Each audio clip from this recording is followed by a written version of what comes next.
datang daripada perkara yang hati ini tempat pandangan Allah. Dan hati ini menjadi raja pada anggota badan. Oleh kerana hati menjadi raja pada anggota badan, kamu kena jaga betul-betul. Supaya apa dia? Supaya tubuh badan kamu menjadi tubuh badan yang saleh. Tubuh badan kamu menjadi tubuh badan yang taat dalam mentaati perintah Allah. Jangan sampai peringkat menjadi hati bagikan orang kafir tadi. Allah Subhanahu wa taala sebut fi qulubihim marad. Dalam hati mereka ni ada penyakit. Orang kafir ni hati mereka bukan penyakit kanser, tidak. Bukan penyakit yang namakan dengan penyakit ini, tidak. Tapi penyakit dengki, penyakit tak suka, penyakit dendam, penyakit yang tak baik ini. Di antara penyakit ini, penyakit yang kita boleh tengok pada malam ni. Ni orang yang tak benarkan kita cakap di surau, cakap di rumah Allah. Ni orang yang sedang berpenyakit hati mereka. Kenapa sedang berpenyakit hati mereka ni? Tak suka sebut ayat-ayat Allah di rumah Allah. Kalau tak suka nak sebut ayat Allah di rumah Allah, di mana lagi yang sesuai? Terpaksa berpindah anak. Anak tengok macam kebingungan berjalan tu. Dalam keadaan macam nak pergi tawaf ke nak pergi ke mana? Masing-masing dalam keadaan berapa? Punca daripada penyakit hati dia. Orang yang berpenyakit hati dia terkesan. Yang menyebabkan kita boleh tengok hari ini. Dan sesuai pun tajuk ini dibincangkan. Tajuk ini dibincang dan tempat yang sesuai untuk kita bincang. Allah tunjuk terus. Kamu boleh belajar dengan dua perkara. Yang pertama, kamu boleh belajar dengan ilmu. Yang kedua, kamu boleh praktikal terus. Boleh lihat terus. Ini kesan daripada orang yang penyakit hati mereka. Apabila hati mereka penyakit, mereka terbau-bau dalam hidup mereka sehingga mereka tak suka. Baca ayat Quran tak suka. Nak sebut agama Allah tak suka. Kerana dia orang yang sedang penyakit hati.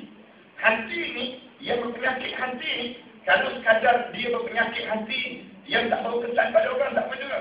Yang dia masalah, hati dia mati jasad dia hidup.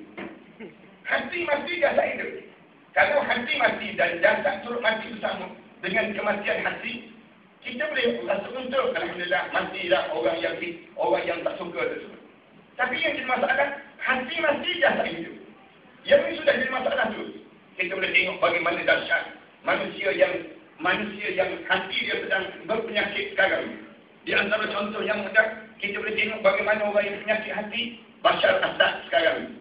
Ini di antara contoh orang yang sedang berpenyakit hati. Dia boleh bunuh anak dia. Anak dia sendiri. Dia ada 4 orang anak. Ada 4 orang anak. 4 orang anak ni, Bashar Assad, anak dia beritahu bahawa dia nak pergi ke Turki.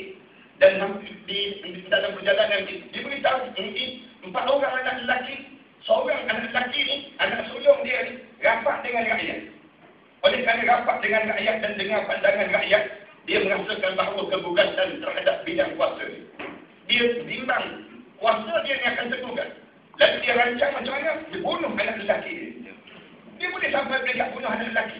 Orang yang sudah berpenyakit, hati sedang penyakit, dia boleh ubah orang, dia beli kereta Ferrari, kemudian dia buat satu konspirasi untuk membunuh anak lelaki dia sendiri.